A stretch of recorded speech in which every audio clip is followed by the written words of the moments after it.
to give the 550 social entrepreneurs who have been interviewed within the SELUSI project the chance to hear and see what's happening here today in Brussels at this conference. And hence I would also like to ask you to cut off your mobile phones, and if you need to exit the room, to do so quietly in order not to disturb the recording. My name is Toon Diegerand. I work for iPropeller, and iPropeller is involved in the SELUSI project. You'll hear more about that later. I'm what you call your master of ceremonies for the day, so I'm going to guide you through some practical questions and announcements. So we talked about the recording and the mobile phones. There is an opportunity to ask questions. There are microphones here which are used for that. So if you have a question, please ask for a microphone first, again for the recording purposes. Once you have it, state your name, from which organization you are, and then you can pop your question. Good. If you have any questions with regards to this conference or need any practical assistance, please ask to the people with an orange badge. They are of the organization, and they can help you further. With that, I would like to hand over the word to Marieke Huizendruid, who is the scientific coordinator of SELUSI and the spin in the spider web of SELUSI, who has been coordinating this research. She is, and I have to say this correctly, a faculty fellow at the London School of Economics, assistant professor at CT, and also a colleague partner at iPropeller. Marieke, the floor is yours.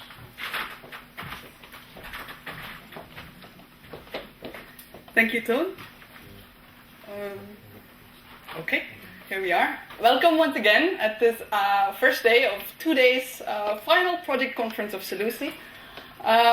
So let me take you back a few years, 4 years back, and give you a flavor of what brought us all together. So how did this consortium come about? So basically the glue that made us stick was twofold. One was an observation, which was the fact that we felt there was a lack of systematic, rigorous evidence on social enterprise in Europe. And so there was quite a lot of enthusiasm, excitement to fill this niche, but also there was a lot of enthusiasm about the possibilities that true interdisciplinary work in this area could generate. Yeah? So that's one thing. The other thing was more of a conjecture. So here was the conjecture we had 4 years back, which was, can social entrepreneurs do they hold practical knowledge which can add value to the processes of service innovation which are led by mainstream businesses?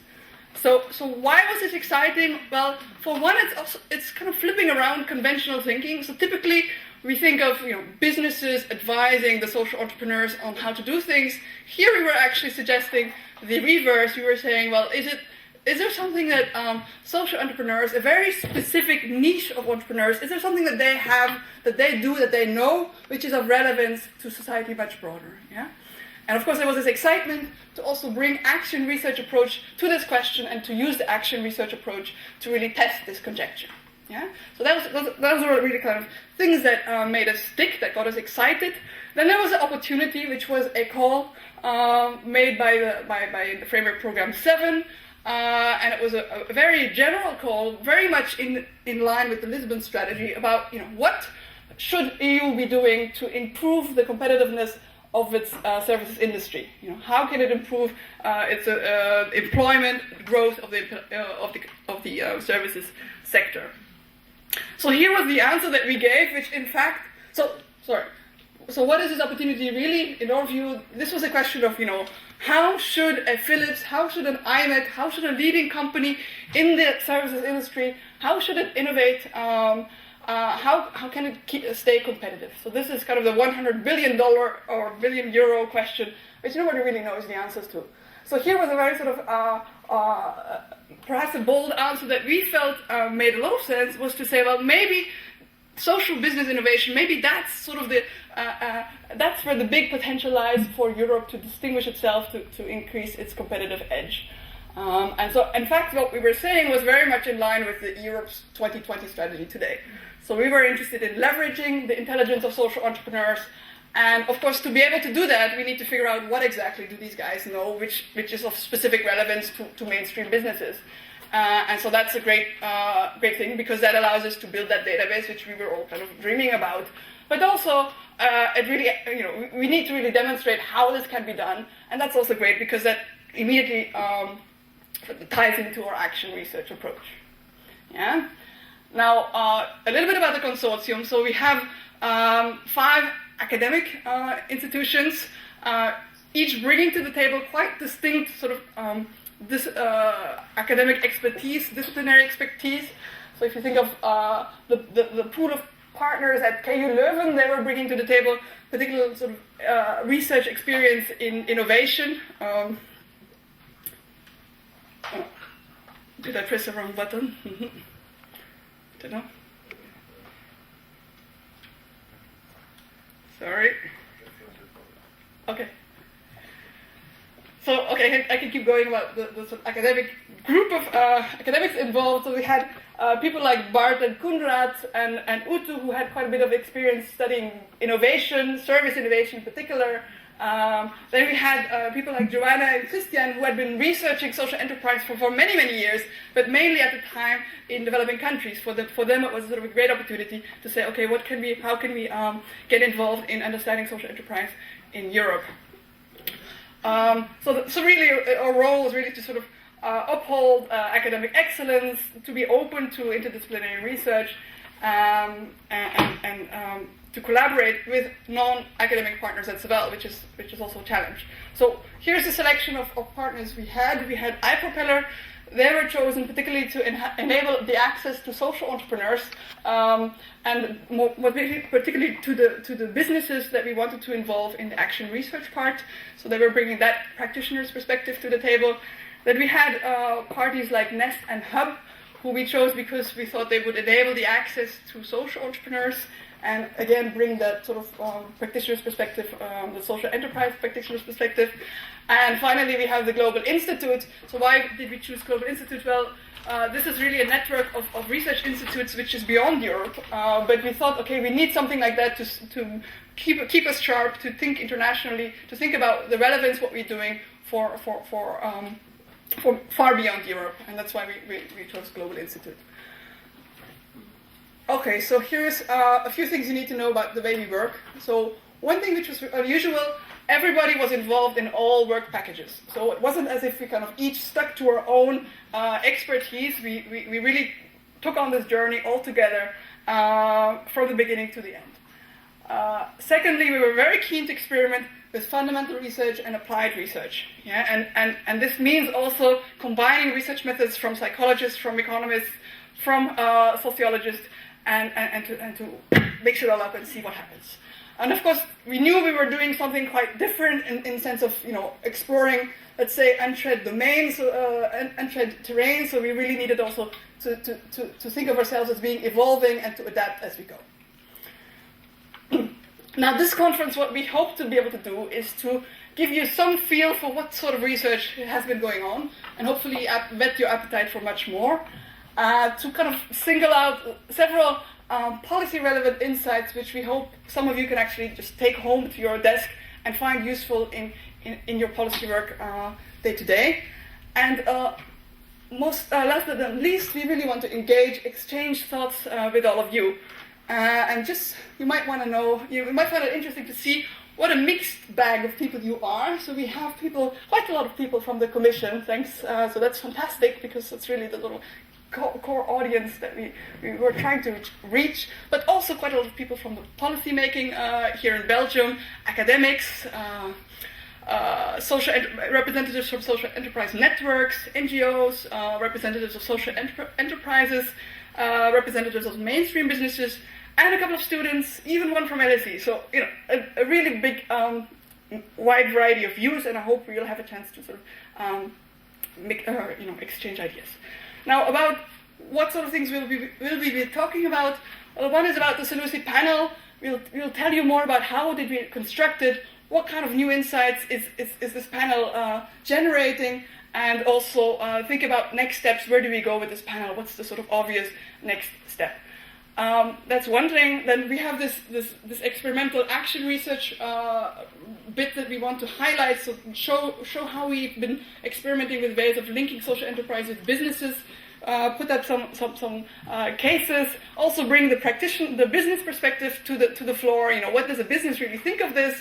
And then also think about the future. What next? And how relevant is this sort of approach for policy making much broader. Finally, we also want to tell you a little bit more about the lab experiments we've been running. These are really computer lab experiments. So we'll show you how these work and what kind of complementary insights they generate. We'll also tell you about a case study that we're working on, interviewing many different stakeholders of Europe's biggest ethical bank, and finally confront our research with practitioners' perspectives. So highlights, as you know, one thing is we're proud of our panel data set, which now includes 2 survey waves and has documents over 500 social entrepreneurs. We've been looking at, we've been interviewing social entrepreneurs in 5 different EU countries.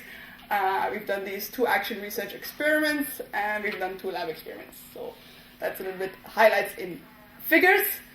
Finally, you're here also to take part in an experiment. Surprise.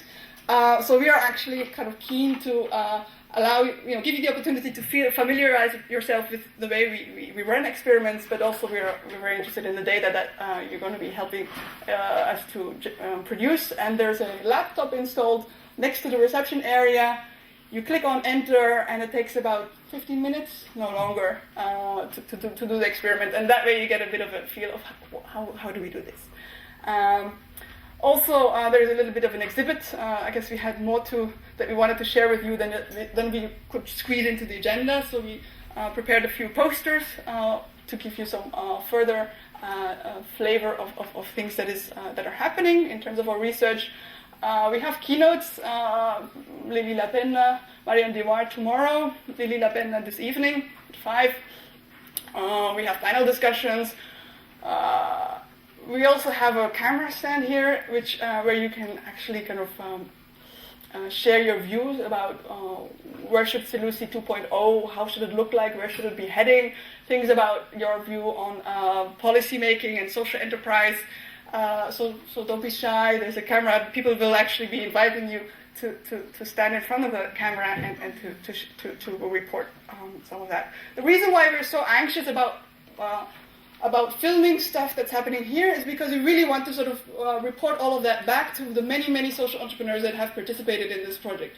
So I think they will find it incredibly valuable, the little snapshots of the interviews we make, hopefully the presentations themselves, and so we'll be sending out, we'll be posting them online and sending out invites to everyone to engage with that material.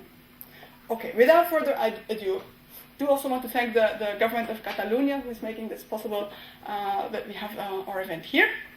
Now, without further ado, I want to pass on the microphone to Domenico Rossetti, who has been, let's say, our mentor from within the EC, helping us navigate the sometimes difficult administrative formalities of how we live up to all the sort of expectations that EC has from a formal perspective, but who has actually been a very supportive voice within the Commission for this project.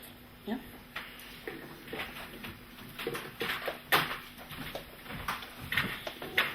Okay, ladies and gentlemen, thank you so much, and let me start by saying that I'm very glad that when we drafted the initial text of it was service-based economy and innovation, we drafted this text at the end of 2006. Then the proposal was put in the work program in 2007.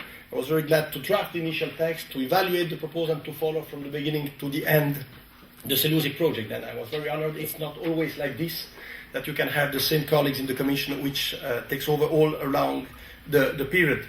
Congratulations, Marik. I think that you bring 2 things. One, you bring new, fresh thoughts in the academic community. I feel that this is one very positive element. And the second one, which I'm sure my commissioner and the representative of the commissioner tomorrow, Marion Dewa, will probably also underline, is that you were one of the pillars of the so-called social innovation. Now we are speaking more and more about social innovation, and they feel that SELUSI, with some other projects, have been really pioneer in this field. We tried also to launch this